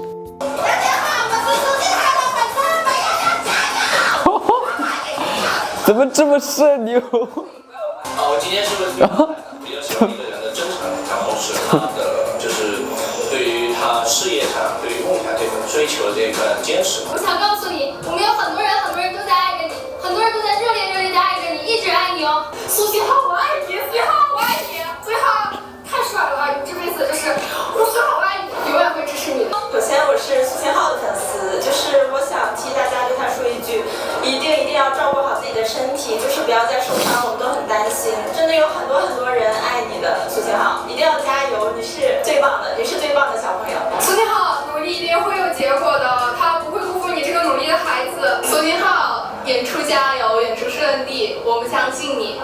真的，苏信浩全能 ACE， 然后他真的很棒，真的很棒，就是一直努力，我们都会相信你的，然后陪你一起赢。苏信浩，我们陪你一起赢。我就是希望苏信浩，然后好好吃饭，然后努力训练，然后照顾好自己。我觉得就是他是非常棒的。希望苏信浩能够多吃一点，要好好照顾自己。我们一直相信你是最棒的，然后我们会一直支持你，和你一起赢。苏信浩，注意身体，身体才是最重要的。你是最棒的，我们永远都支持你。苏信浩一定会特别火，特别火。不要减肥，多吃饭，你不是美羊羊，你是最帅的。我是苏信浩的粉丝，我想对菜菜说，宝宝你真的特别的棒，不要再减肥了，大家都很爱你，大家都把最好的都给了你，希望宝宝你自信一点，大家真的很努力了。最后我想对宝宝说，宝宝我会带你走出迷宫，加油苏信浩！我喜欢苏信浩，然后希望苏信浩天天开心，别给自己太大压力，照顾好自己。苏信浩一直唱，然后我们永远喜欢苏信浩，就让他天天开心，万事顺意。我觉得当时应该早点给我看视频的，就是演出之前。要是如果现在看完这个视频的话，我还能再去演一场不顾一切。我要是看了那个视频，当时可能很多问题就不是这问题了。原谅我的一些就是做的不是很好的地方，没有能把就是最好的状态呈现给你们。但是呢，你们就是每次都是很乐观，就是还是一样的支持我。我也就是会就是把我就是我的真心，然后还有我的就是我事业上的就是所有的热情，还有以及就是我对这件事情的爱，就是也是会就是对等的，就是传达给你们。OK， 一起加油。我是张俊豪的粉丝，希望他演出顺利，天天开心。希望张俊豪可以天天开心，然后顺利出道。我是来自上海的一名张俊豪粉丝，希望张俊豪永远开心，顺利出道，我会一直陪着你。就希望张俊豪能够顺利出道吧，然后天天开心，然后多吃，然后多睡觉，休息好就行了。张俊豪演出顺利，多笑一笑，早日发原创。希望张俊豪可以保持自己，然后追求理想，然后顺利出道，一定要做自己。张俊豪加油！我是张俊豪的粉丝，然后就是说张俊豪这次演唱会一定要顺利，然后是成功出道。这次大年演唱会，我觉得看了一些路透，感觉非常好。然后就是说期待一会儿的节目。我是张俊豪的粉丝，在这里我想祝张俊豪天天开心，演出顺利。再就是以后的舞台越来越好，更有出片的机会，然后事事顺利。我非常的激动，有机会能来看我的偶像。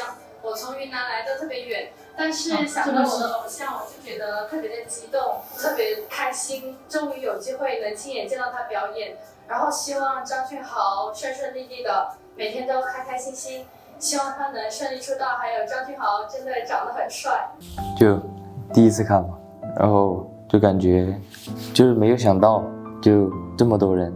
你想这个采访肯定不是每个人都采访吧，我感觉能有这么多已经很不错了。我觉得偶像这个词，现在我感觉我还没有很能驾驭得住这个词，因为我自己也有偶像嘛。然后我感觉这个的确就是如果要成为一个人的偶像还是挺难的，可能还要很久。我觉得就是你听到偶像那个词，就是感觉突然惊了一下，因为的确我感觉这个词不太能在我身上听得到，就是我不会放弃。于涵是最棒的小朋友，一定要加油！然后我会非常的支持你。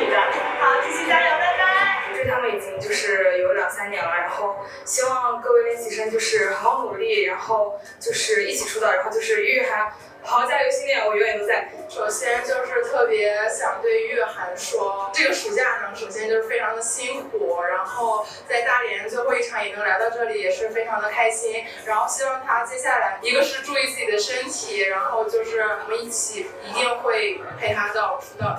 我希望玉涵每天开心，然后希望她加油吧。我是玉涵的粉丝，然后希望玉涵可以一直做自己，然后坚定自己的信念，不要被任何事情影响。玉涵永远是我们最乖、最棒、最好的宝宝，我们永远会支持玉涵的。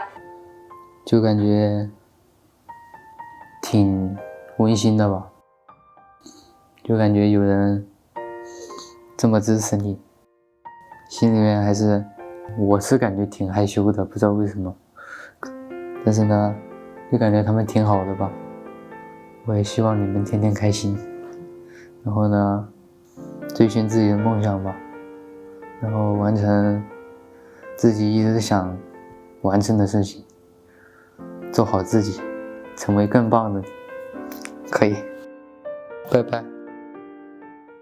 成天的，就是一开始看他那个拉小提琴，我还错上了3楼，然后呢就一直喜欢他，现在就是希望他可以一直不忘初心吧，然后身体健健康康的就行，其他的就是开心快乐就好。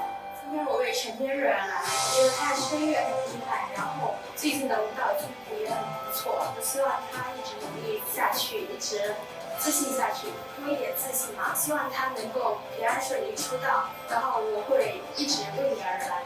因为我看了广州场之后，就是决定说要再来一次，所以我穿了跟我广州场同款的衣服。但是我广州场那回才好哭了，我这次就不会再哭了。我就是说。还是希望陈天润可以顺利出道，然后呢，非常希望他可以再拉一次小提琴，因为这是我的上楼舞台，就是黄建策非常绝，参赛第1首舞台啊！陈天润，我们都是为你而来，你一定会出道的，加油！他是最棒的小孩。就是要尽力让自己做得更好吧，不辜负那些真正喜欢我的人的期待。我会更加努力尽力。说一定要平平安安的，然后大胆的、自信的往前走，你很棒，很棒，你的宝宝。然后我就想对童宇哥说，有很多人爱你，所以心里很激动，因为是我第一次看是线下的演唱会，就是第一次看他。我想说，就是童宇哥，你一定要自信，你一定会顺利出道的。然后你唱歌真的很好听，然后你跳舞也很好，粉丝会一直陪着你的，你要加油。我是童宇哥的粉丝，就是希望童宇哥可以天天开心，照顾好自己。是有很多人在爱你，真的很棒很棒。我是童宇哥的粉丝，然后希望童宇哥天天开心，然后注意身体，不要再受伤了，做自己想做的事情，唱自己想唱的歌，然后做最真实的自己。我每场都在，我只想说，童宇坤，我们有很多人为你来，你要自信，有很多人在现场。怎么金钱豹先生也在啊？很多人都在爱你，这只是其中的一些粉丝，我们都一直在。就是也看到了很多支持我的朋友们，我也会加油的，谢谢你们。真正的就是心意，不需要说太多谢谢就可以了。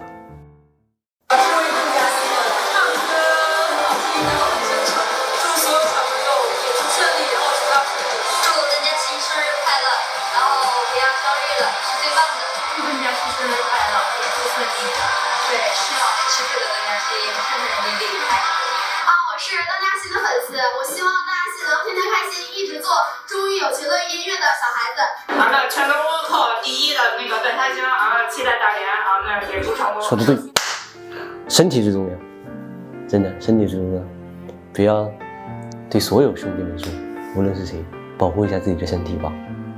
真的，我看着都疼啊。然后就是也是能够感到他们对我们的支持，其实还蛮有力量感的。就是不要辜负他们，也不要辜负所有帮助我们的人。不用担心我很好，我过得很快乐，加油，拜拜。王硕，我觉得他唱的时候很温柔，然后特别是弹钢琴边唱歌的时候特别温柔，很喜欢。今天心情如何？很激动，因为我差不多11点左右就唱歌了，然后到现在还是很激动。希望他自信一点，然后慢慢来，其实他下会更快，你们其实从我的黄色喜欢他会弹琴，然后唱歌跳舞都还可以，长得也帅。心情怎么样？觉得我们是第一次见他，希望他人生顺利，越来越好，可以一直陪着他的。感想就是努力吧。我想对他们说，感谢你们的支持。既然你们支持我，我也不会辜负你们，会一直努力的。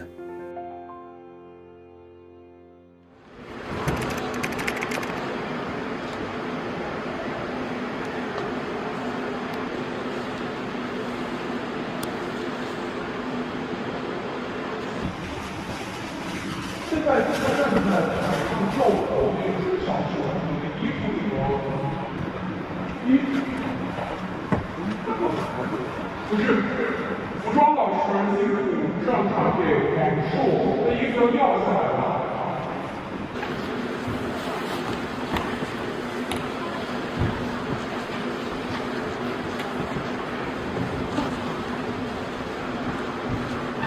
这只小熊，你的肚子为什么这么大？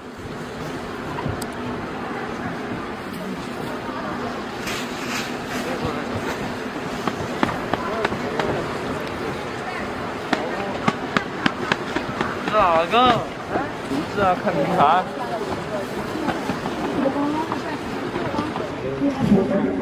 小一个手花。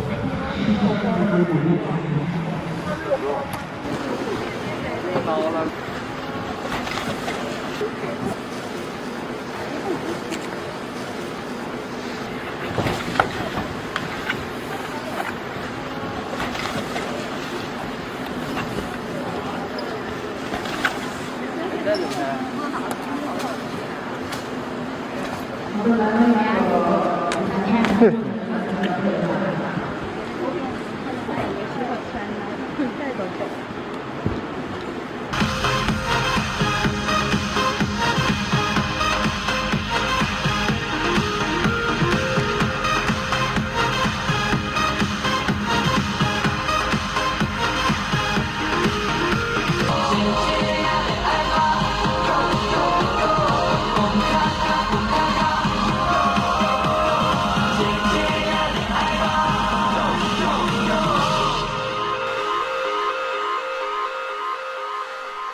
老去的日记在墙角被遗忘，翻开被灰尘覆盖掉的过往。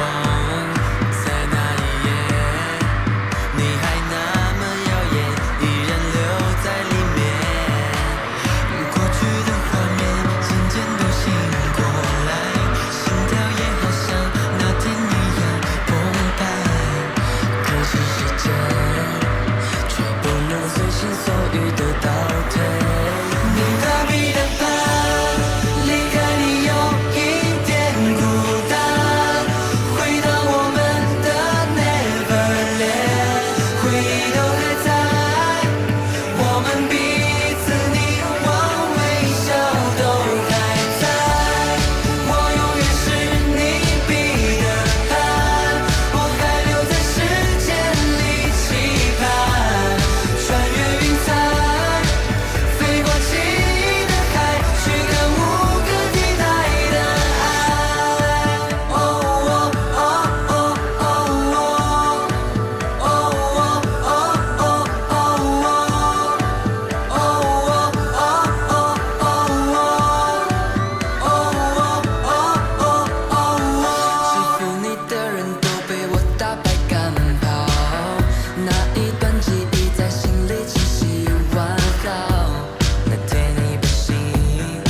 漫步 Baby 不，我心跳过速，像画中走出一样的 you。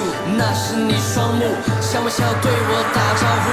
现在也还为你心里开一扇窗，一直都等着你飞到。装在我童话里的你，飞到我天空 Sweetie Girl， 我的心还在悸动跳动着，孤独岛屿没有了你。刻在我记忆里的你，永远抹不去 Pretty Girl， 我的心还在悸动跳动着。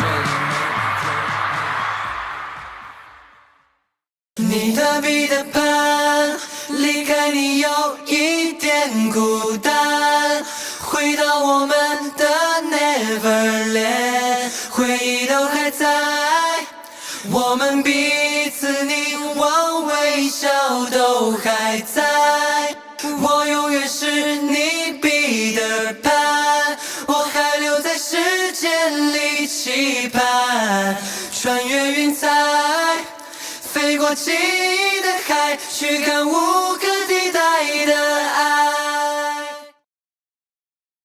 翻过有你最后一段，虽然会有一点遗憾，把悲伤驱散，用希望的语言去修改替代，让时间的发条快转，我们的故事还有一半，某个转弯。